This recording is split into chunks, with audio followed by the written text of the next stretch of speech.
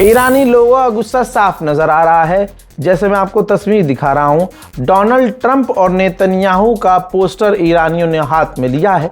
लिखा है there will be blood, यानी खून का बदला लिया जाएगा, खून बहेगा। जी हाँ, इस तरह के नारे और इससे ख़तरनाक नारे भी अमेरिका और इजराइल के लिए ईरान में लोगों के द्वारा लगाए गए हैं। मोहतरम हजरात, पूरी रात प्रदर्शन ईरान के अंदर देखा गया है। सड़कों पर मतलब पूरा इलाका सिर्फ मजमे से यानी लोगों से भरा हुआ है।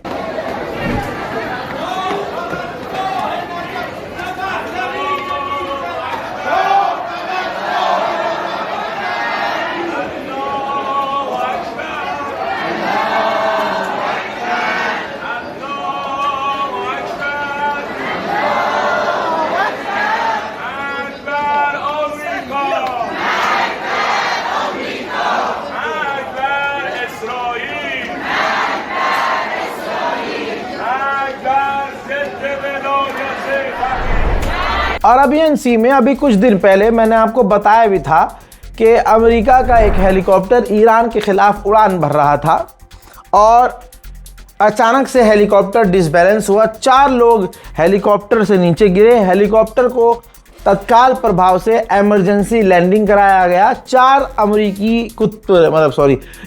अमेरिकी फौजी जो हैं वो गिर जाते हैं समुद्र में। हैंड टू हैंड 3 लोगों को बचा लिया गया, लेकिन एक कुत्ता माफ कीजिएगा, एक अमेरिकी फौजी लापता हो गया।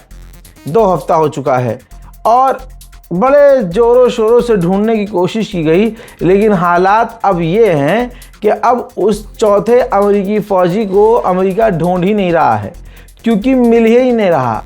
वो मिला ही नहीं, कहाँ गया कूड़ा। और अमेरिका ने मान लिया है कि उसका एक फौजी जो 4 फौजियों के साथ गिरा था, उनमें से एक फौजी जो लापता हुआ वो मारा गया है। ईरान के पार्लियामेंट स्पीकर गलीबाफ ने दोहराया है कि लेबनान में शांति बिना ईरान के मुमकिन नहीं है। अमेरिका में 58% वोटर्स, जो कि एक बड़ा आंकड़ा है, 58% लोगों का ये मानना है कि ये जंग जो ईरान से लड़ी गई है ट्रंप के द्वारा, हमारे अमेरिका के द्वारा, ये जंग भारी पड़ी है। 58% वोटर्स, अमेरिकी वोटर्स जो हैं वो ये मान रहे हैं। हजरात, सुबह ब्रेकिंग न्यूज़ में फ़िलहाल के लिए इतना ही। ईरान की तमाम बड़ी खबरों के लिए, बल्कि दुनिया की तमाम टॉप और बड़ी खबरों के लिए हमारे चैनल रज़ाग्राफी अनस्क्रिप्टेड को सब्सक्राइब करना ना भूलें। जय हिंद।